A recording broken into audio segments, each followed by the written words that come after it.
Today's sermon is a little different than a lot of them. And the title of this message is The Beast and the USA. The Beast and the USA. By the way, I've got a little chart from one of the commentaries. It's got the 4 world empires that are described by the book of Daniel, actually in 3 places in Daniel, starting in chapter 2, but it's 7 and 8 as well. And the 4 beasts are pictured as beasts, like monster, beast. The gold, of course, Babylon was the lion. You probably all know that. And the Persian Empire was the bear, and the Greek Empire, there was a leopard, moved so fast with 4 wings. But the 4th one was different. It actually says that, different. It had iron teeth. It was like an iron monster. I'm putting it in my own words, but that's what you get out of Daniel.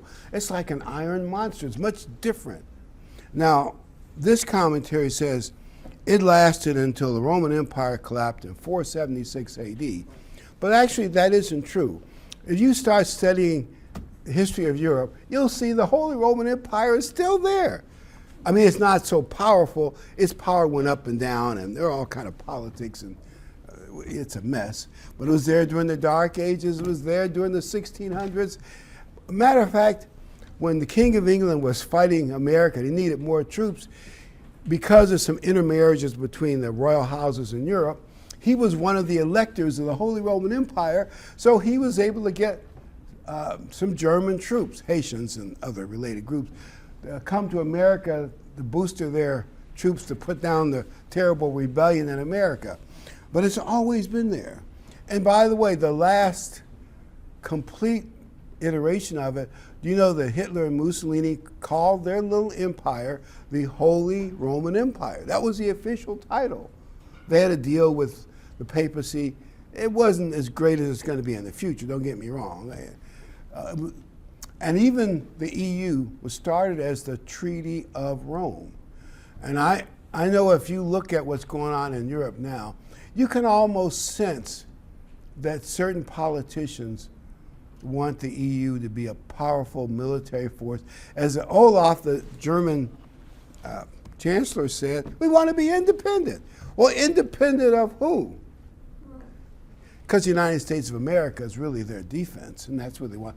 And it will become dangerous. I know maybe people don't see the danger, but it'll show itself in the future.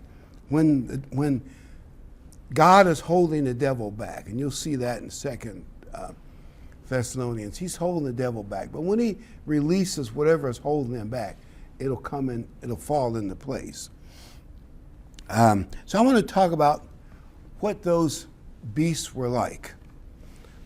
All the beasts listed in the book of Daniel are predatory beasts. Like lions and bears. By the way, the bear is a very dangerous predator. As big and lumbering as a bear can outrun you. You've heard that joke I've told before where a grizzly bear is chasing these 2 guys and one stops to put on his tennis shoes. What are you doing? You're wasting time. That bear is fast. He says, I know I can't outrun the bear, but I can outrun you. With these shoes on, But the point is, a bear is really fast, and they can eat anything. I mean, they eat a lot of meat, but they can eat vegetable. Really a dangerous predator. Powerful, at least especially grizzly bears. You have to read some of those old stories how they had these big, long guns, and they said you couldn't bring down a grizzly with 1 shot unless you hit him right between. They took like 8 shots to bring down some grizzly bear. I mean, and polar bears are actually even bigger and more dangerous. Polar bears are so seldom seen by people, they don't really feel, but they really are dangerous. If you were caught in the Arctic, and there's some examples out there, the polar bears don't get all mad. They just walk up and eviscerate you and eat you. They're kind of a calm predator. And of course, leopards. But that 4th beast, like an iron monster. I'll use the term iron monster. And just a little bit of history of the Roman Empire. Roman legions were in groups of hundreds. You probably all know that. And they moved like one iron block. They had these big shields and these relatively, not really long, short swords. And they had armor all over, even armor on their feet. And they marched, like boom, boom. You think of, and of course they would get, Legion would be about 5,000 or 6,000, 100 blocks. And they get, you can see all this iron moving at you. If you were in opposition, they often defeated what they would consider barbarians, well, outnumbered them a lot, but they usually won. They were like a monster that just crushed the opposition. They were like weapons of mass destruction in world history. Well, that iron monster is not dead. It's coming back to life.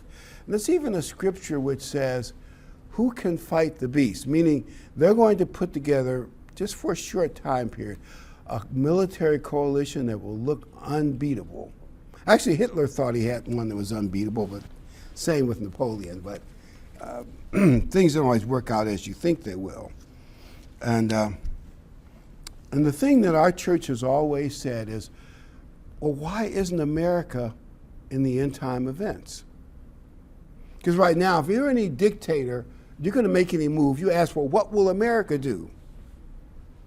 And we could give some examples, but you know what I mean. But in the end time scenario, it's the king of the north. Everybody knows that's Rome. At least all the commentaries agree. There are plenty of evidence of it. 7 hills, the whole thing. The Holy Roman Empire will expand, and the king of the south, probably some Islamic caliphate, because most Muslims believe that their great era when they had certain caliphates in the 1400s. You hear them talk about them. And they ruled the Middle East and actually almost conquered Europe, coming up from Spain and from Eastern Europe. I mean, they were driven back by the hammer and all those stories you've heard about. But those two empires will come back near the end. But America is nowhere to be seen. Britain, Britain rules the waves, the British Empire, the biggest empire, at least land-wise, in the history of the world, nowhere to be seen.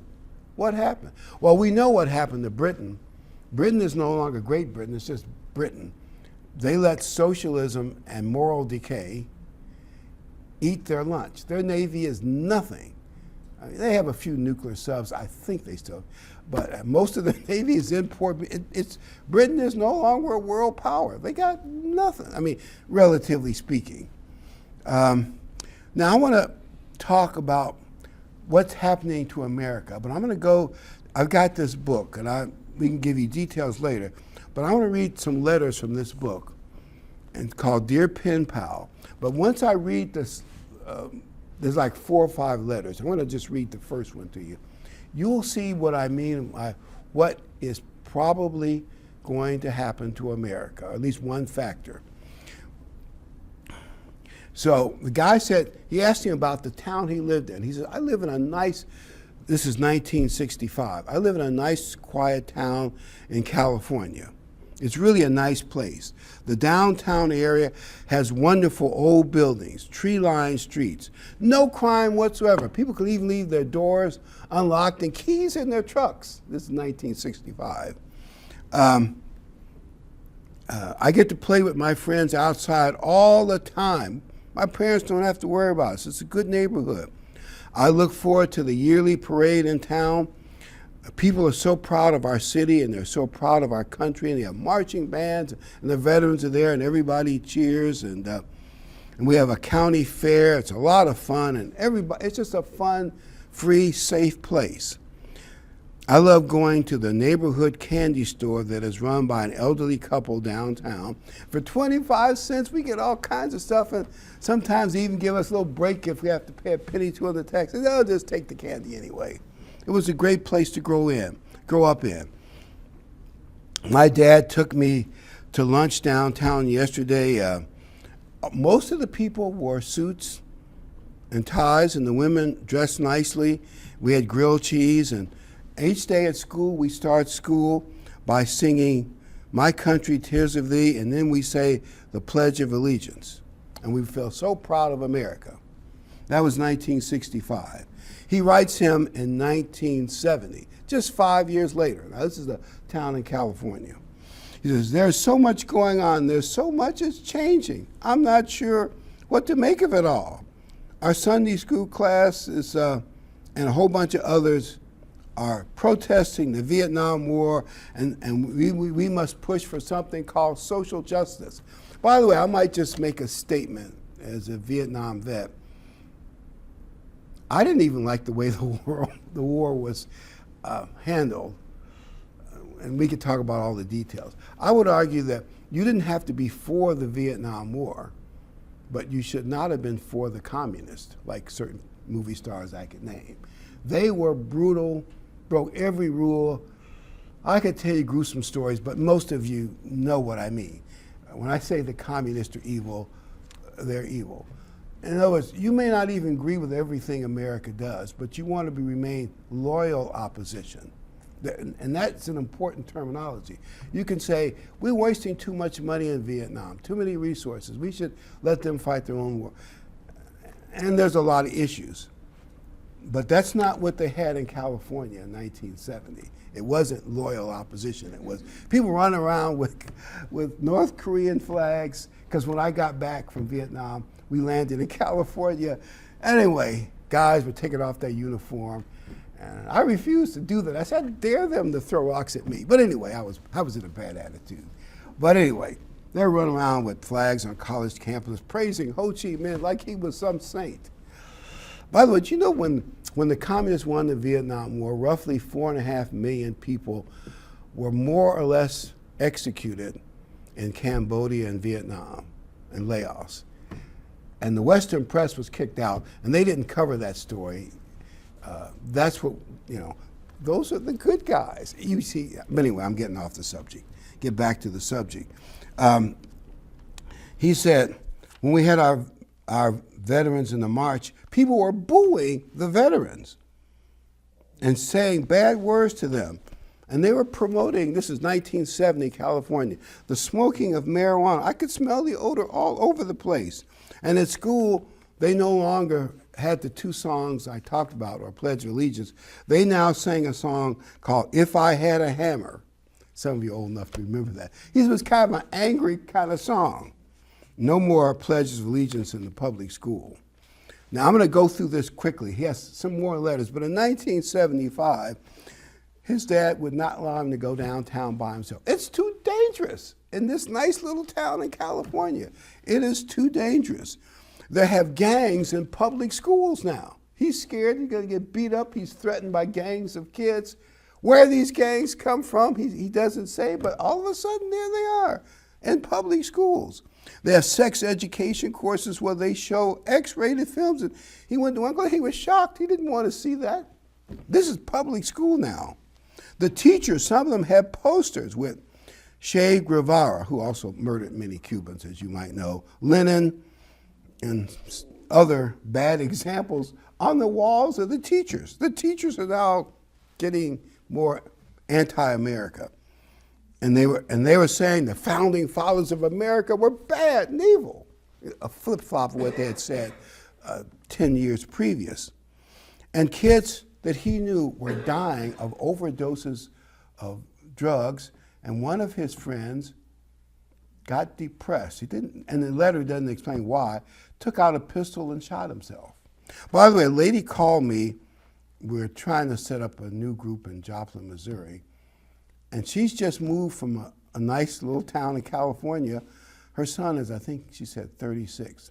But in his class, when he was growing up in school, 7 of his classmates have died of fentanyl poisoning. 7 that they knew of. There may be more, but that they knew, that his son knew personally. So that problem in California is getting worse, not better, by the way. And then he writes another letter in 79, more kids are dying of overdoses.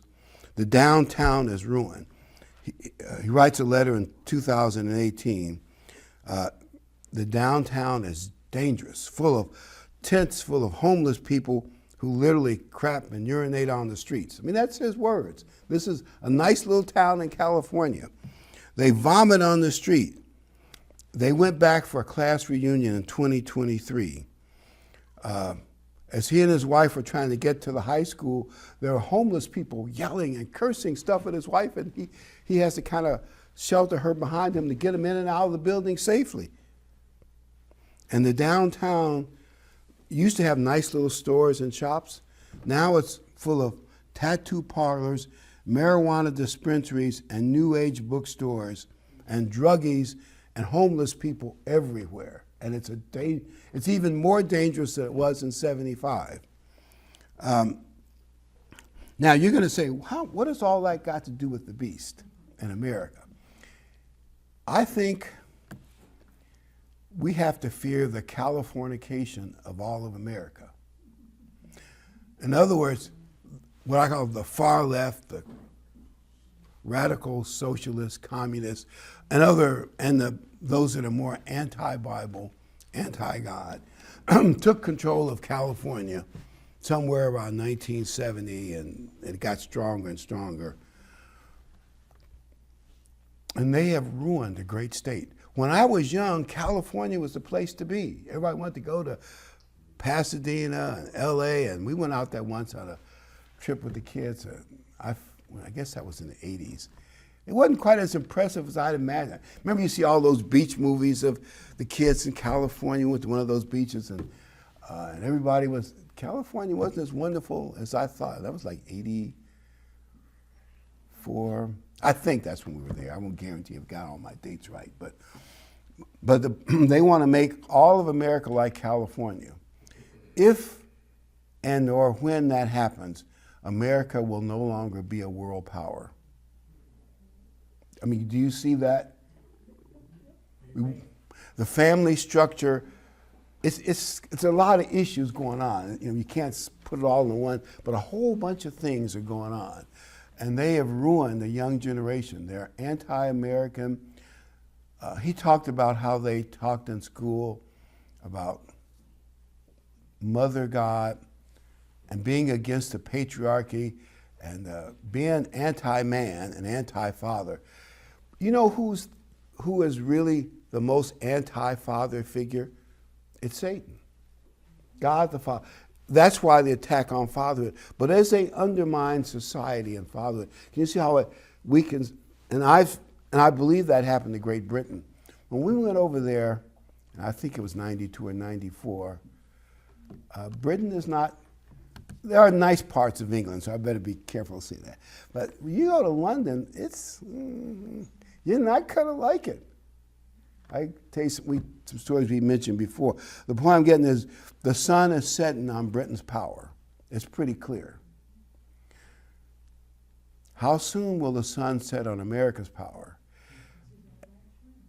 Here's a thought that occurred to me. Because the more conservative elements won the last election, we might relax and think, well, all is well. I mean, it's a good thing. That's a good thing. But I don't think Satan is saying, well, I'm going to give up trying to undermine America. The only, say, major non-Catholic power that's been stabilizing the Western world for ever since, really, we've been the real financial leader ever since the end of World War I, for over a century. America's been the stabilizer. We probably didn't really appreciate it because most Americans don't think about that. For a century, you think Satan has given up, right? And the bad influences are going to all go away. Maybe they will slow down. And I heard Kurt Cameron on the radio this morning.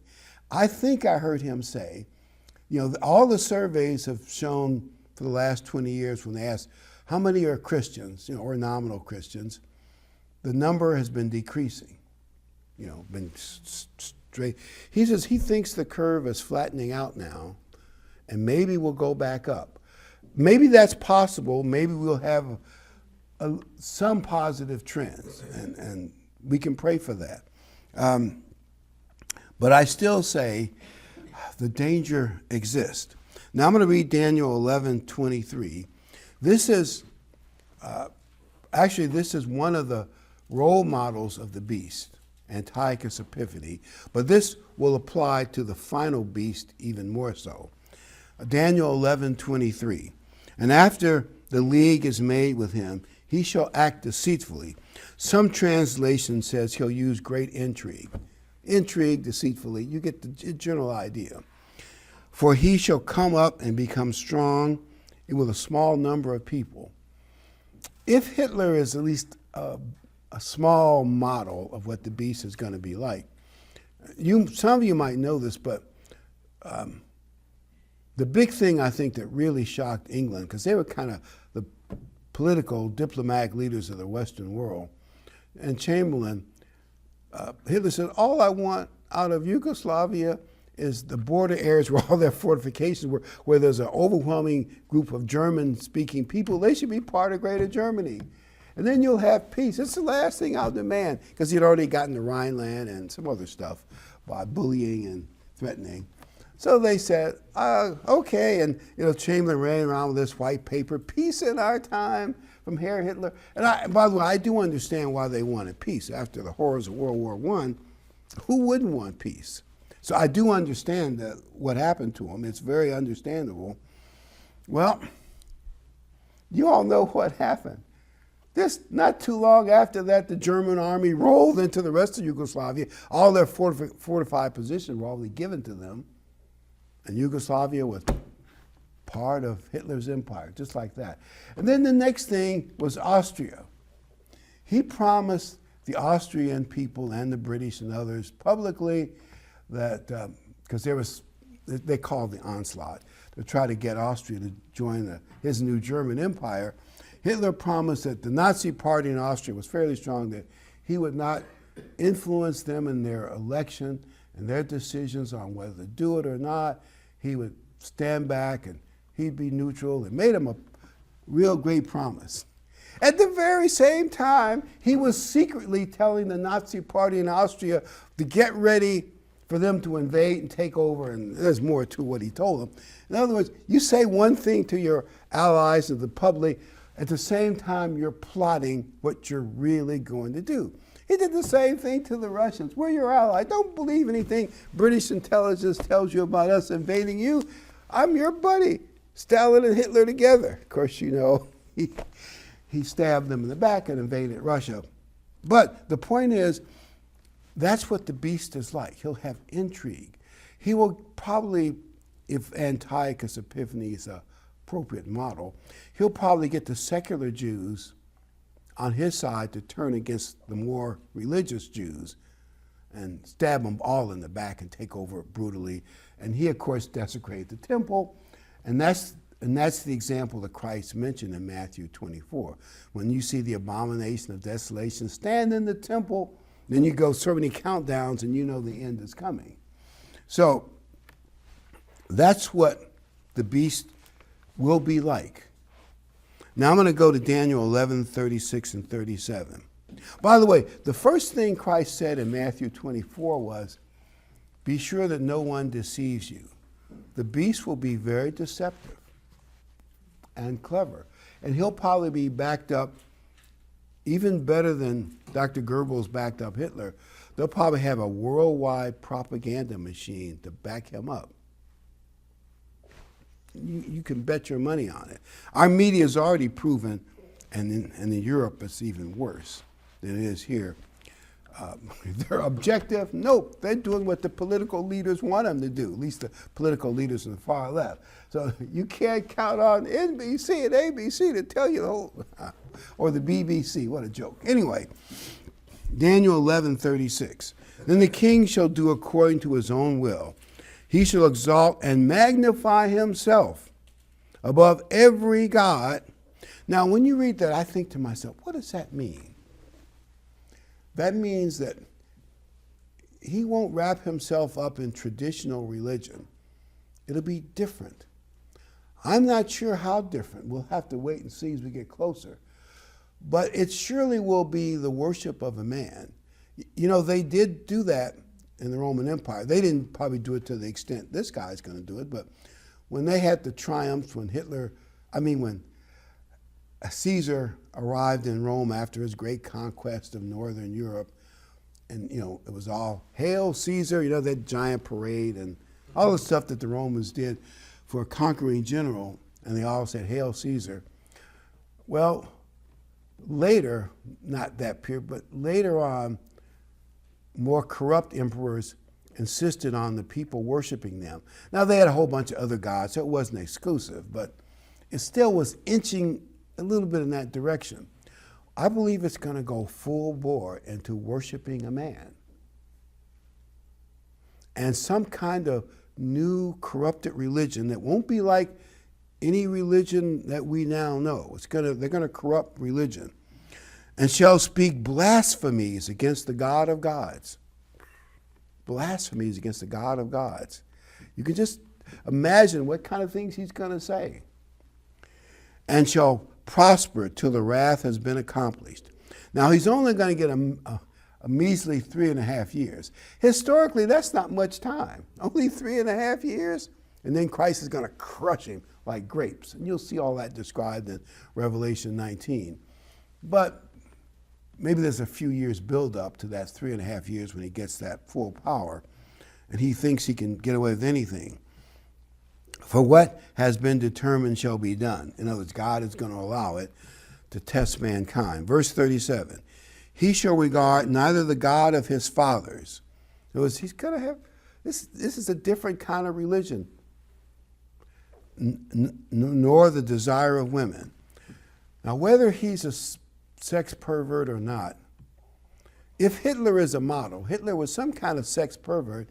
We're not quite sure what kind. The rumors, of course, the Nazi Party covered that up because they didn't want the public to know that.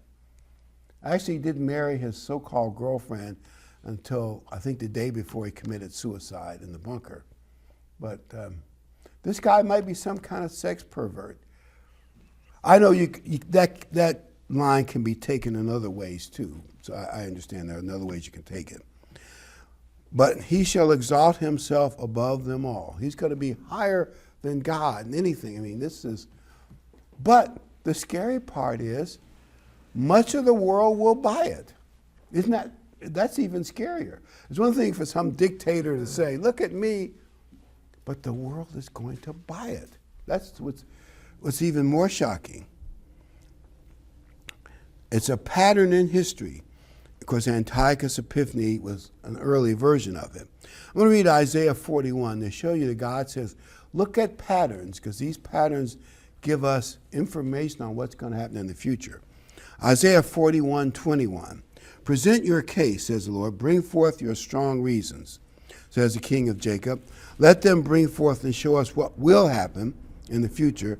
Let them show the former things, what they were, we may consider them and know the latter end. In other words, look at what has already happened in the past.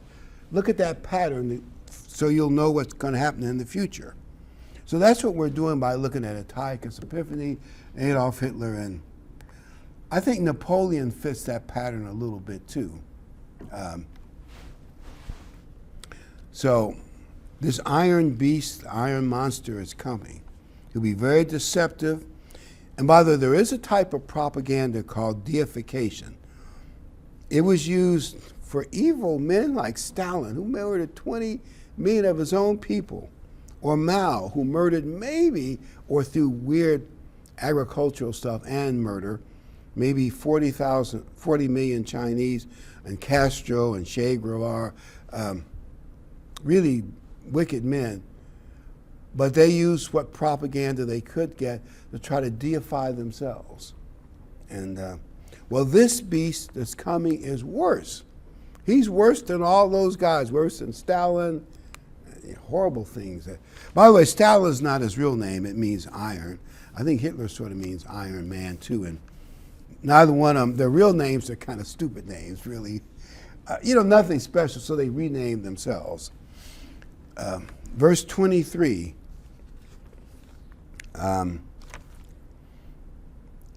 Show the thing. 2 Thessalonians 2, 3-4. I already read that verse. 2 Thessalonians 2, 3, and 4. Let no one deceive you by any means. So that's the big thing. Don't get deceived. For the day will not come, that is the end, the second coming of Christ. The day will not come unless the falling away comes first. And it has to be by implication a great falling away. It means the vast majority of people who should know better from their Bible and other sources are going to be caught up and worship a man and his weird religious system and whatever he puts down. It's going to happen. A great falling away comes first, and the man of sin is revealed. By the way, I believe the devil is grooming some guys right now. You know the kind of person he'd pick. You realize that Adolf Hitler, if you could find him in 1919, he would have been just a drifter, just getting out of the army, a failed painter in the Vienna slums, a nobody. And he was full of anti-Semitism, really hated the Jews and hated the Allies. And he said, Germany was sold out. We really were winning the war. In some ways they were, but it's another story. Then all of a sudden we lost. And Satan groomed him to be the Fuhrer of Germany. You know, he's grooming some bad news people now. Maybe Satan doesn't know when God's going to give him the green light and let him do what he wants. But I bet he's grooming some low characters to fill the two slots, the false prophet and the beast.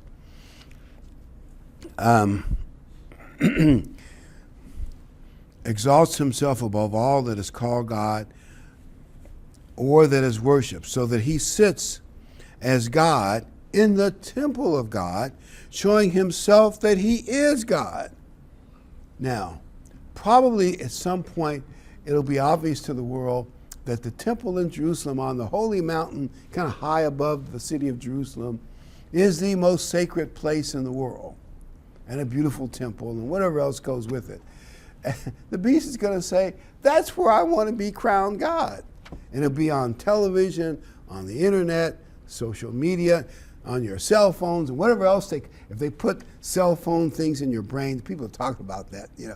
It'll show up in your brain, look at the beast, here he is, whatever the date is, May 1st, and he is now God. And it's going to happen. And what's most outrageous, people will buy it. That's what's most outrageous. Now, after a very short reign, he'll be crushed like grapes, and then Christ will bring paradise. That won't last long. Zephaniah 3:16-19. In that day it shall be said to Jerusalem, do not fear, Zion, let not your hands be weak. The Lord your God is in your midst. The mighty one will save you. We believe Jacob's woes will happen somewhere in that time vicinity, and the Jews will probably be in a bunch of labor camps, at least some of them. A lot of bad things will happen. Well, God says, don't worry about it. He's coming to save Israel and the Jews. They will be saved. And then will be the leaders of the world. The Lord your God is in your midst. The mighty one will save. He will rejoice over you with gladness. He will quiet you with his love. He will rejoice over you with singing. I will gather those who sorrow over the appointed assembly who are among you. And he's going to burden the bad guys. Just goes on to say that. So it's going to only be a short empire, and God's going to come back and save Israel, and the good guys win in the end. But this empire has two legs, if you were to look at it. It's got two legs, long legs. The Roman Empire divided, I think it was 1056, into the Eastern and Western.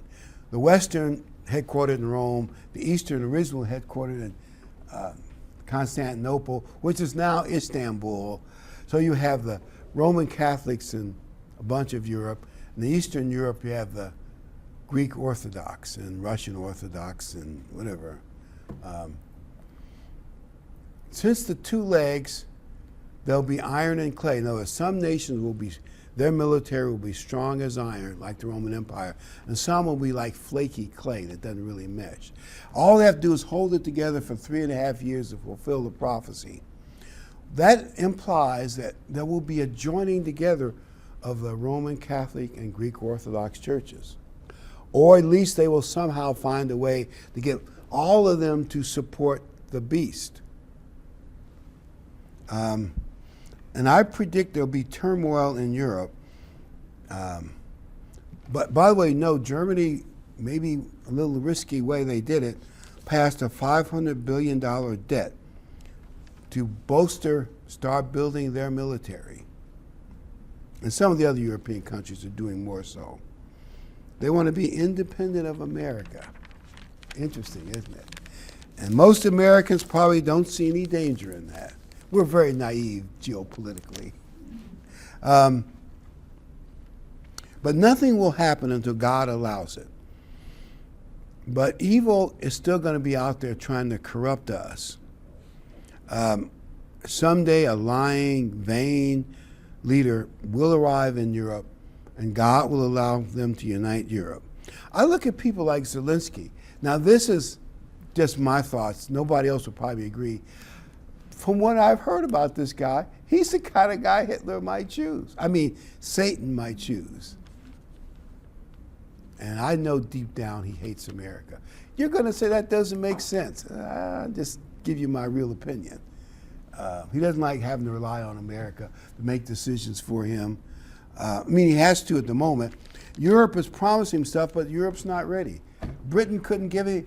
Do you realize in the Ukraine war, if I get my numbers right, there are probably almost 2.5 million soldiers on both sides fighting.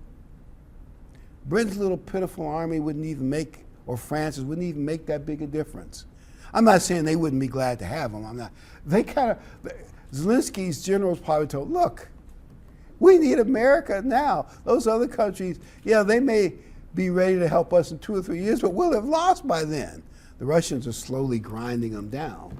Our media's covered that up. Because if you listen to our media, oh, the Ukrainians are winning. Russia's going to collapse and Putin's going to resign any day now. That ain't going to happen. I'm not saying I know how we'll all end. I don't have a crystal ball. But what they've been telling us is just not true. You know by now you can't believe the legacy media, don't you? Okay. I know I told this story about Vietnam, but I'll tell it one more time to get it on the tape for those that haven't heard it. When they had the great Tet Offensive, and I was there anyway, the U.S. the body count was 10-1 in favor of the Allies. The communists took a great defeat. As they limped back up north, they said, we got to make a deal with the Americans. They got too much firepower whenever they came out in the open. But then they read the Western press, including Walter Cronkite, and they all claimed it was a great victory for the communists. Now, did our media not get all the Army reports about? Sure they did. They didn't care. Our media lied to the American people. Now, they could have still said, well, the communists took a big beating, but we still don't support the war. We think it's a waste of American, whatever. You know, they still could have not liked it, but they could have at least told the truth. They didn't tell the American people the truth. And the communists said, well, all we got to do is just keep fighting. Just mostly guerrilla attacks, nothing big out in the open, or we might lose big again. And sooner or later, if their press and all their college campuses are against them, they got to leave and we'll take over. And that's, of course, more or less what did happen. Maybe not exactly the way they wanted, but it did happen. The point is, our media lies, even about the Ukraine war. But whoever the devil picks, I'm sure he's grooming some people of low, evil, untrustworthy characters to fill that role of the monster, the beast. You know it, and it might happen sooner than we think. Of course, we could be wrong about individuals or the timing. I don't even think the devil knows. Maybe only the Father knows. Christ might know now, but maybe no one knows the timing. Also, there's a super religious leader coming. I've used the term super pope, but that might not actually be a good name for him. He's looked at as a lamb who speaks like a dragon. And he'll use false miracles, possibly talking statues that bleed, By the way, you know, with AI, that's possible even now to do. A couple of years, they'll probably have even better at it. So it's doable. Have a talking statue that bleeds and talks, and false miracles. Maybe using satellites for fire from heaven, but I'm not even sure how he will do it. But the Bible says he will do false miracles, like fire from heaven, just like Elijah did. And he will convince people for this new weird religion to worship the leader. And the two together, we like a 1-2 punch. Now, the whole second beast is talked about in Revelation 13, 1-15. The thing about this false beast is he looks like a lamb, like Christ is the Lamb of God, but he speaks like a dragon. That's actually what it says in Revelation 13. In other words, he looks pious, religious, but deep down, he's a dragon. He's supporting Satan. Now, one corny joke to kick it here, trick or treat. A doorbell rings and a man answers it. Here stands this plain but well-dressed kid saying, trick or treat. The man asks the kids what he's dressed up like for Halloween. The kid says, I'm from the government. What? Yeah, I'm from the government. Then he takes 50% of all the guy's candy, puts it in his big shopping bag, and walks out and doesn't thank him.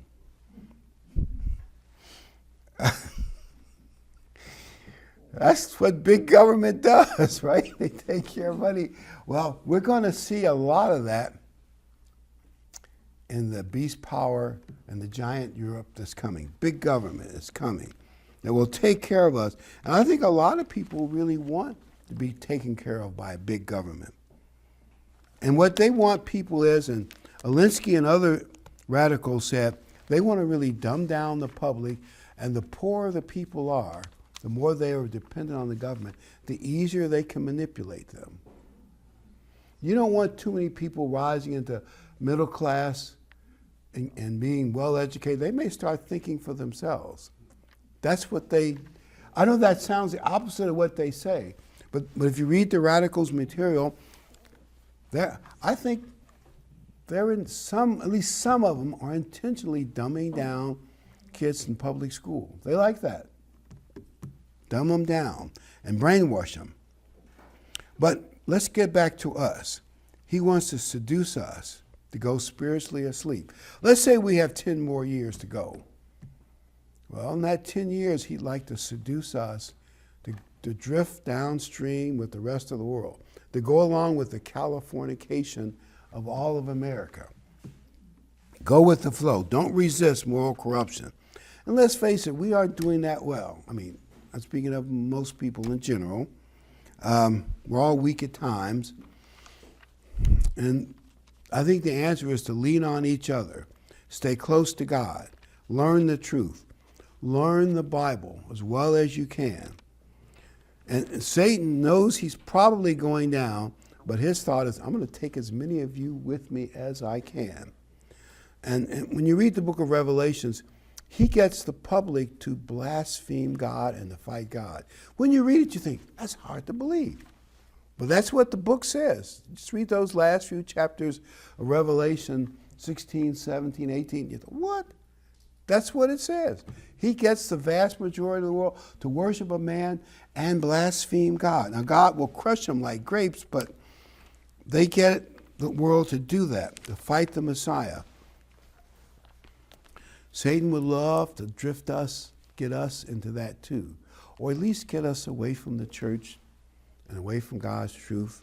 And we're all going to be under that moral pressure.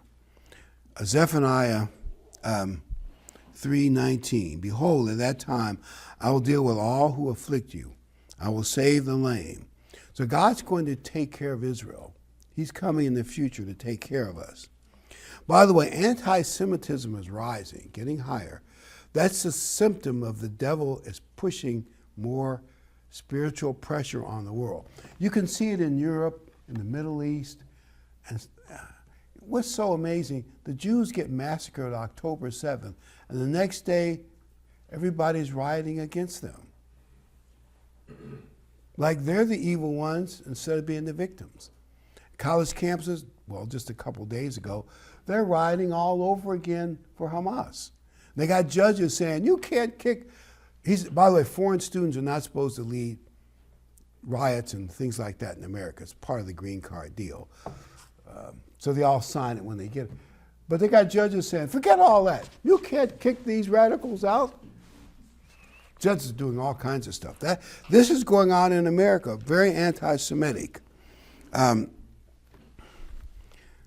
in the end, God will rescue Israel and he will crush the evil people. But first of all, we have to be sure we're not deceived, we're not corrupted. We've got to use our time wisely. Use the Sabbath, holy days, prayer, and Bible study. Philippians 4:1. Therefore, my beloved and longed for brethren, my joy and crown, stand fast in the Lord. Paul says, stand fast in the Lord. We must stay humble and not get self-righteous. Be confident that Christ will get us through. We've got to stand fast. And it will probably get harder and harder to do. And Paul says in Philippians 3:12-14, I'm going to pick it up in verse 13. Brethren, I do not count myself to have apprehended, but one thing I do, forgetting those things which are behind and reaching forward to those things which are ahead, I press toward the goal for the high prize of the upward call of Christ Jesus. In other words, Paul is pressing for the wonderful high prize. And this is the Apostle Paul. This is the man, and yet he's pressing hard near the end. So we should press hard to be in God's family. Satan is not finished. He's got to work on us, and if we neglect so great a salvation, who knows? Colossians 4:2, my last scripture. Continue earnestly in prayer, being vigilant in it with thanksgiving. Be thankful. Meanwhile, praying also for us, that God would open to us a door of the word. So pray for God's work.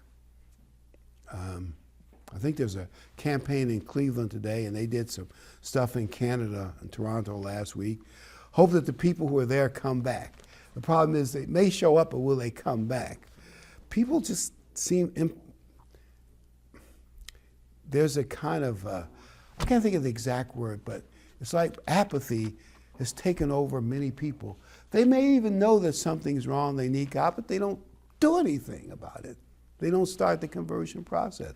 Apathy. He says in verse 5, walk in wisdom toward those who are outside, redeeming the time. We need to use our time wisely. Use our time.